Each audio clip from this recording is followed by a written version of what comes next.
Vamos lá então, página 134, parágrafo 3º, condições e impedimentos do matrimônio. Que é necessário para contrair validamente o matrimônio cristão. Para contrair validamente o matrimônio cristão é necessário estar livre de qualquer impedimento matrimonial dirimente e dar livremente o próprio consentimento ao contrato do matrimônio na presença do próprio pároco ou de um sacerdote devidamente autorizado e de 2 testemunhas. Lembrando que nós estamos na igreja lá do começo do século passado, São Pio X. Hoje em dia você sabe que as coisas são diferentes, né?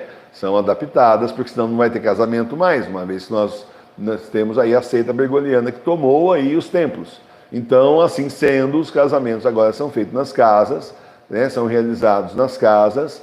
E é claro, tem o presidente Nós temos feito assim aqui, o casamento, tivemos um casal muito simpático que veio aqui até a paróquia, fizeram uma baita de uma viagem, vieram aqui, se casaram aqui, filho deles, um dos filhos foi batizado aqui, né?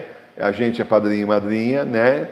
Então, tudo muito legal. Mas a grande maioria, os outros 3 casamentos, tivemos 4 casamentos já aqui, os outros 3 casamentos foram via internet. Eu aqui, eles na igreja doméstica deles. Estão com 3 casais também bem simpáticos, né? E foi, assim, feito dessa forma virtual e válido, claro. Porque, na verdade, quem está aí, assim, presidindo o casamento, você sabe, são os noivos. Já estudamos isso ontem, tá certo? Então, para você ter uma ideia. Agora, vem um casal querer se casar aí na sua igreja doméstica, você tem um manual da igreja doméstica, você tem lá o roteiro do casamento e pronto, é seguir o roteiro do casamento e está tudo resolvido. Né? Não tem nem que pensar muito, tem que estudar antes, né? Para não chegar na hora, pegar no tranco, né? Aquela coisa, o motor está frio, não sabe nem o que vai falar, isso não pode.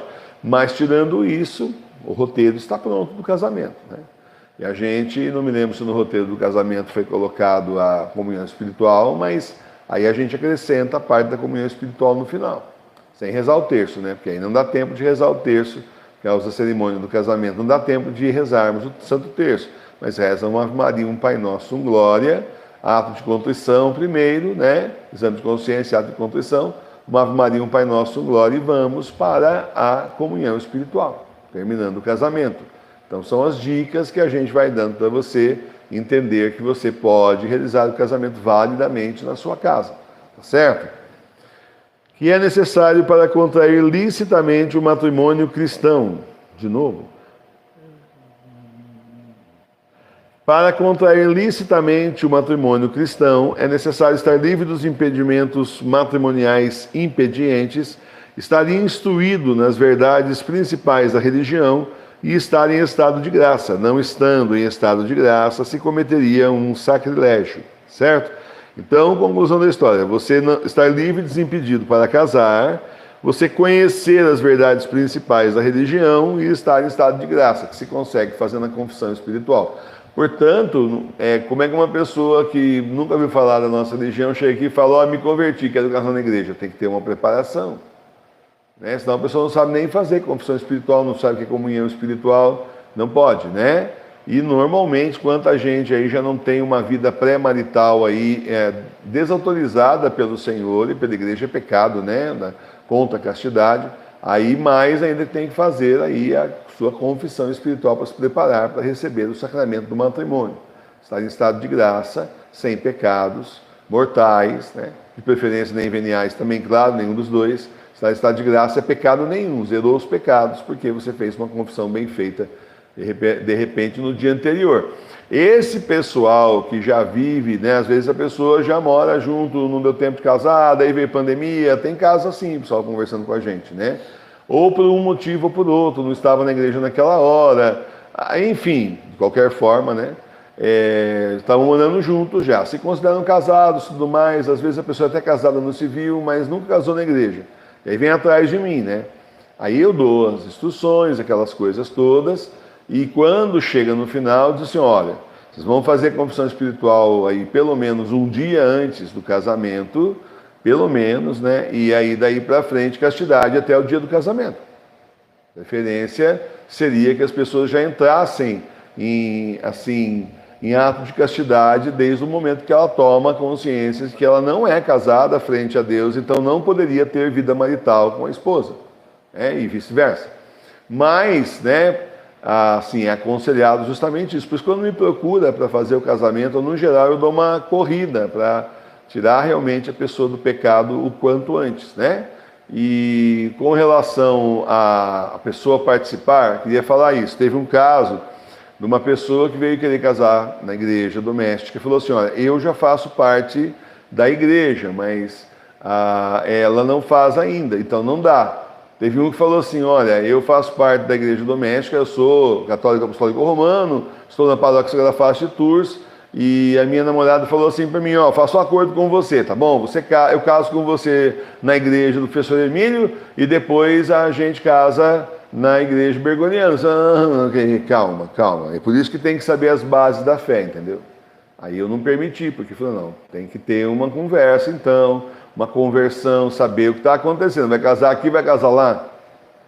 É complicado? Não dá. É uma coisa ou é outra, Não existe isso, Certo, gente? Então, eu estou falando isso, não é para criticar as pessoas nem nada, não. É só para orientar, porque às vezes o demônio inspira essas coisas bárbaras na cabeça das pessoas que até são bem intencionadas, mas não tem informação suficiente para simplesmente dizer: show demônio, você está falando besteira. Aliás, quando que o demônio não fala besteira? Sempre. Então, inspirando besteira na cabeça das pessoas. Aí a gente não pode fazer o casamento. Também não posso fazer casamento de gente que não seja da igreja. Mas a minha esposa é da seita, tal. Meu marido, não, de forma nenhuma. Certo? Muito bom, tem que ser os dois da Igreja Católica Apostólica Romana, senão não rola. Vou dizer assim, Que são os impedimentos matrimoniais? Impedimentos matrimoniais são certas circunstâncias que tornam o matrimônio ou inválido ou ilícito. No primeiro caso, chamam-se impedimentos dirimentes. No segundo caso, impedimentos impedientes. Aí, a Madre Sofia que gosta de direito canônico, que beleza. Oi? Com certeza que tem direito canônico. Impedimentos dirimentes e impedimentos impedientes. Beleza, hein? Dai-me alguns exemplos de impedimentos dirimentes. Impedimentos dirimentes são, por exemplo, a consanguinidade até terceiro grau, o parentesco espiritual, o voto solene de castidade, a diversidade entre cultos batizados e não batizados, etc. Vamos destrinchar o frango aqui? Vamos lá? Olha, então, consanguinidade até terceiro grau. Você não pode se casar com parentes até o terceiro grau. O que é terceiro grau? Sim, Tipo, o primo ou a prima em segundo, terceiro grau. Não pode, Com um irmão, irmã, não pode também. É óbvio, com tio, com tia, com sobrinho, sobrinha, etc, etc. Até terceiro grau, não pode. Isso é impedido pela lei de Deus. Está lá no Moisés, por favor.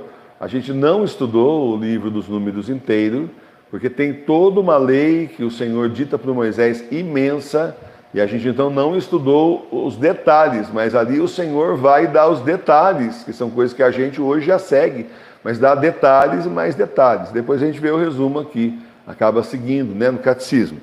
Bom, parentesco espiritual. Como é que é parentesco espiritual? Então, padrinho, madrinha, certo? Não pode. Certo? Voto solene de castidade. A moça ou o rapaz fez voto solene de castidade, consagrando a sua castidade e a virgindade ao nosso Senhor. Aí depois, vamos casar. Calma, você tem voto solene de castidade, você não casa? Aí tem que ser, então, levantado esse voto solene. Não é assim, simplesmente, cansei, agora eu vou casar. Vou cumprir as promessas que fiz ao Senhor. Tá aí. A menos a explicação da nossa religiosa aqui, a menos tenha sido um voto temporário. Eu vou guardar a virgindade, não vou me casar por 3 anos, 2 anos, 5 anos. Vou servir ao Senhor. Quando acabar, eu penso de novo. Como antigamente acontecia muito, Aí, então, a pessoa acabou aquele tempo que ela prometeu ao Senhor, daí é outra conversa. Certo, Madre Sofia? Vamos lá. E terminando aqui... Diversidade de culto entre batizados e não batizados. Então, aqueles casamentos que você já viu que um é evangélico, por exemplo, e o outro é católico, né, dos noivos, né, a moça, sei lá, é católica, mas o rapaz é evangélico, não valem, são nulos. Antes que você pergunte, eu sei que você vai perguntar, né, são absolutamente nulos. Certo?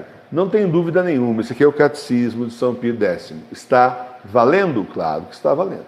Totalmente. Dá-me um exemplo de impedimento impediente. Coisa de advogado, né? Aquela coisa, impedimento impediente, né?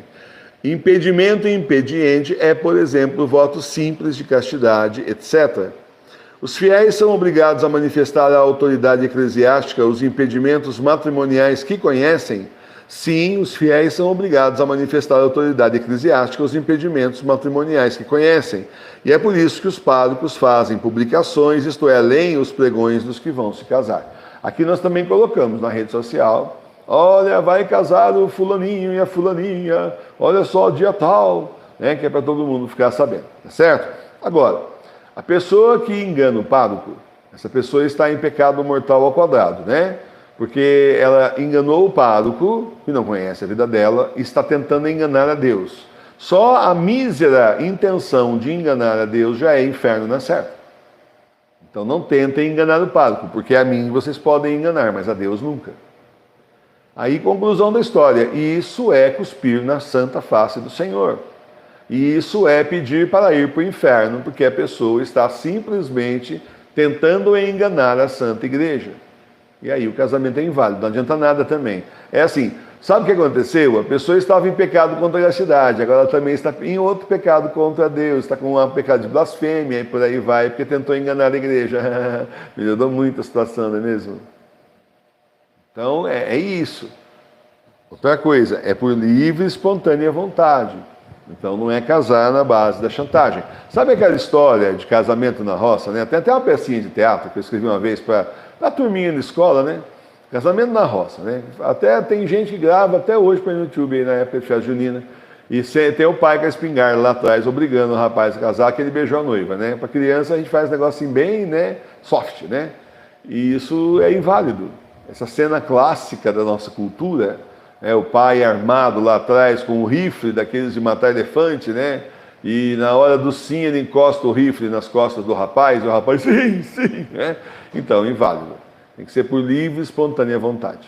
Se não é por livre e espontânea vontade, já não tem sacramento, certo? Não é por livre e espontânea pressão que vai dar certo. Muito bom. Quem tem o poder de estabelecer impedimentos matrimoniais e dispensar deles e de julgar a validade do matrimônio cristão? Só a igreja tem o poder de estabelecer impedimentos e julgar a validade do matrimônio entre os cristãos, assim como só a igreja pode dispensar daqueles impedimentos que ela estabeleceu. Não contem comigo para dispensar nada, eu vou seguir exatamente o que está aqui, tá bom? Porque só a igreja tem o poder de estabelecer impedimentos e de julgar a validade do matrimônio? De novo, repetiu? Não, está perguntando. Primeiro falou que... primeiro é quem tem o poder, e agora está perguntando por que só a igreja pode. É aquela turminha que nós temos aqui que gosta de perguntar. Porque só a igreja tem o poder de estabelecer impedimentos e de julgar a validade do matrimônio? Só a igreja tem o poder de estabelecer impedimentos e julgar a validade do matrimônio e dispensar dos impedimentos que ela própria estabeleceu, porque não se podendo separar no matrimônio cristão o contrato do sacramento, também o contrato cai sob a alçada da igreja, porque só ela conferiu Jesus Cristo o direito de promulgar leis e decisões acerca das coisas sagradas. Então é assim, só a igreja pode estabelecer aí o que pode e o que não pode, né, sob a luz do Espírito Santo, a autoridade que o Senhor deixou. Aí você começa a pensar assim, então agora a igreja está nas minhas mãos, eu posso fazer o que eu quiser. Não, nós vamos seguir exatamente o que a Santa Igreja ensina há 2000 anos, sem mudar nenhuma vírgula, é o que nós estamos fazendo aqui. Seguir o que a Santa Igreja ensina há 2000 anos, certo? Professor, mas o senhor está falando isso, mas está falando que precisa de um padre para o casamento. Então, mas acontece que aqui, o catecismo geral, nós temos as outras partes da igreja que não aparecem aqui. Se a pessoa está estudando esse catecismo aqui, ela subentende-se que ela tem um padre, na época, né, E na verdade, no geral, era o padre que dava a catequese, ou uma catequista, um catequista bem instruído, que é difícil achar hoje, que está ali dando as bases da fé. Nós temos muitos catequistas bem intencionados hoje. Eu digo para vocês, conheço vários. Gente muito bem intencionada, chamada mesmo pelo Senhor para ensinar. Infelizmente, acontece que eles não têm base e a culpa não é deles. A culpa é aí do clero que os assiste, que deveria ensiná-los para que eles pudessem ensinar, para multiplicar o conhecimento da nossa fé. Não é o que acontece. Simplesmente o padre arruma um monte de catequista, larga na mão delas e me livrei. Né? Via de regra. Bom, os que eu conheço são assim. Conhece algum diferente? Todos que eu conheço faziam isso. Então, estou falando por base do que eu vi. Pode ter uma ou outra exceção aí, ter tido, né, uma outra exceção, como fala aí, né, uma mosca branca, né, como se falava no rádio amador, coisa rara, mas via de regra é isso. Então, tem muita gente bem intencionada e pouca gente com formação para realmente ensinar. Ainda tem os coitados e coitadas que têm também formação, foram atrás de formação. Gente, responsável mesmo, foi atrás de informação. Da igreja bergoniana falou assim, se quer informação, vem cá, vou te ensinar. Ensinou errado, para a pessoa ter certeza que o catequista vai ensinar errado também. Desse jeito. Vamos continuar aqui. Pode a autoridade civil dissolver com o divórcio o vínculo do matrimônio cristão? Então, vou me separar da minha mulher, quero divórcio, acabou, vou casar com outra. Bom, você pode fazer um outro contrato civil. O casamento é um só. Pode? Não. O vínculo do matrimônio cristão não pode ser dissolvido pela autoridade civil, porque esta não pode ingerir-se em matéria de sacramentos, nem separar do que Deus uniu. Então, quando as pessoas se casam validamente na igreja, depois se divorciam na lei dos homens, elas continuam casadas na lei de Deus. Fim de conversa. Que é o matrimônio ou casamento civil? O casamento civil não é mais que uma formalidade prescrita pela lei para os cidadãos, a fim de dar e assegurar os efeitos civis aos casados e aos seus filhos. Então, a gente fala casamento no civil, né? Mas casamento é o matrimônio, a gente recebe o sacramento. Ali é um contrato civil que você está assinando. Apesar do pessoal ir com roupinha bonitinha, tirar foto, ouvir o juiz de paz falar alguma coisinha bonitinha ali, às vezes com uma piadinha, né? Mas não é sacramento. É um contrato civil. Pode um cristão celebrar somente o casamento ou o contrato civil? Um cristão não pode celebrar somente o contrato civil, porque não é sacramento e, portanto, não é um verdadeiro matrimônio. Bom, aqui eles estão separando o matrimônio na igreja e no civil antigamente chamava casamento, então, pelo que nós estamos entendendo aqui. Então, antigamente, casamento, não tinha casamento no civil e na igreja, né? Era o casamento, que era o contrato civil lá que fazia, né, no cartório, e na igreja o matrimônio. Depois juntou tudo, ficou uma bagunça e virou casamento no civil, casamento no religioso. Né? Nem na igreja não fala, é casamento no religioso. Em que condições se encontrariam os esposos que convivessem juntos, unidos somente pelo casamento civil? Presta atenção nisso. Os esposos que convivessem juntos, unidos somente pelo casamento civil, estariam em estado habitual de pecado mortal e a sua união seria sempre ilegítima diante de Deus e da igreja. Estão em pecado mortal contra a castidade, contra Deus. Se falar mais, está acabando. Fale.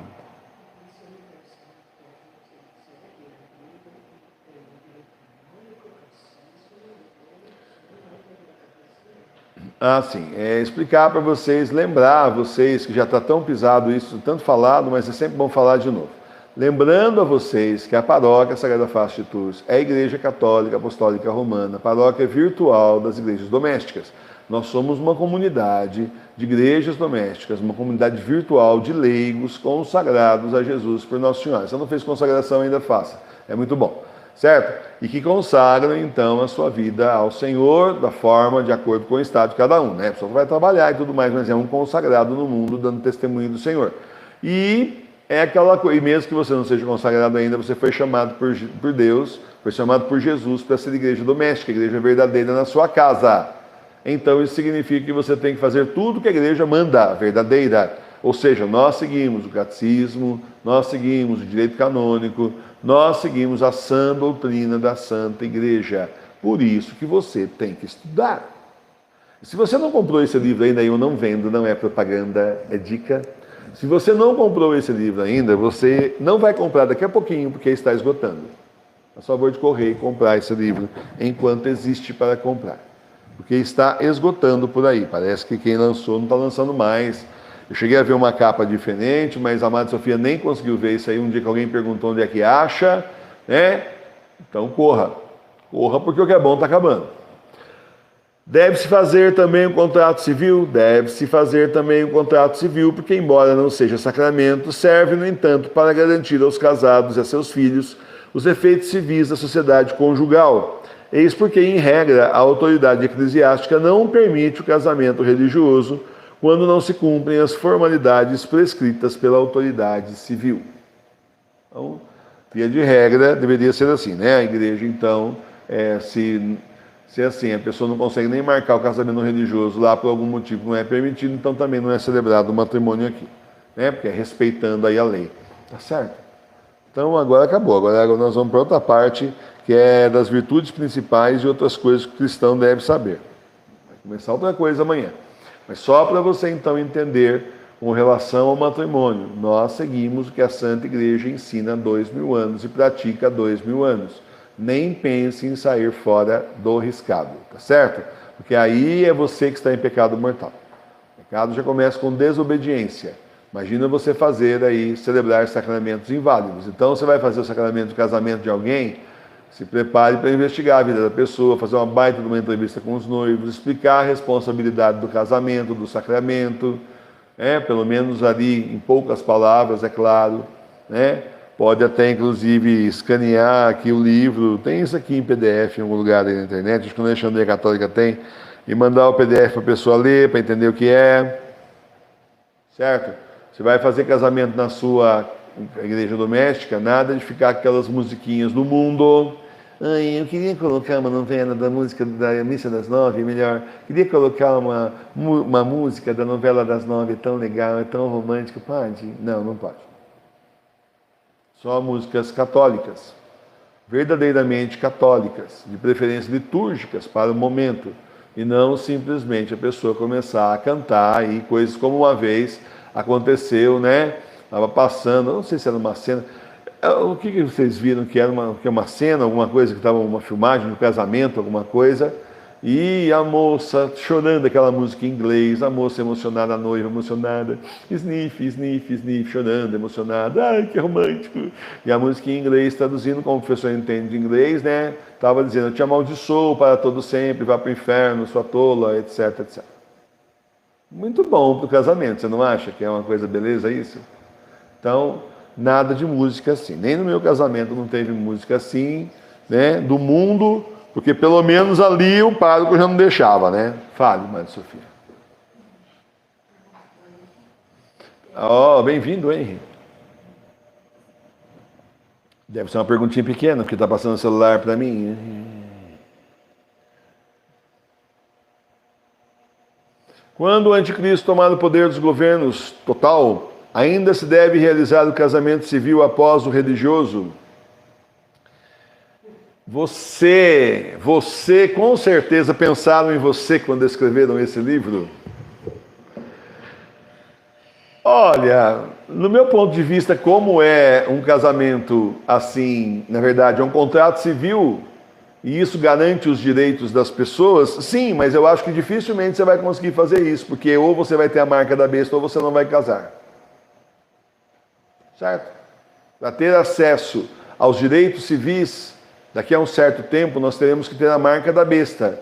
Então você não vai entrar no cartório, você não vai nem entrar lá, porque você não tem a marca da besta para ser escaneado, para abrir a porta para você. Você não entra lá, porque você não tem a marca da besta. Aí a ocasião já nem dá mesmo, não precisa nem levar em consideração se vai ou não, porque não vai ser possível. Tá certo, gente? Quando o anticristo tomar o poder, na sequência vem a marca da besta. A marca da besta você não pode comprar, não pode vender, não pode fazer nada sem a marca da besta. Você não vai ter a marca da besta. Então essa parte civil para você está morta. Seus direitos civis já eram. Você tem o direito de ser preso e permanecer calado, pode também abjurar da sua fé, pode ir lá adorar a besta, não vai? Então vai ficar preso. Vai ser assim. Tá bom? Certo? Respondeu?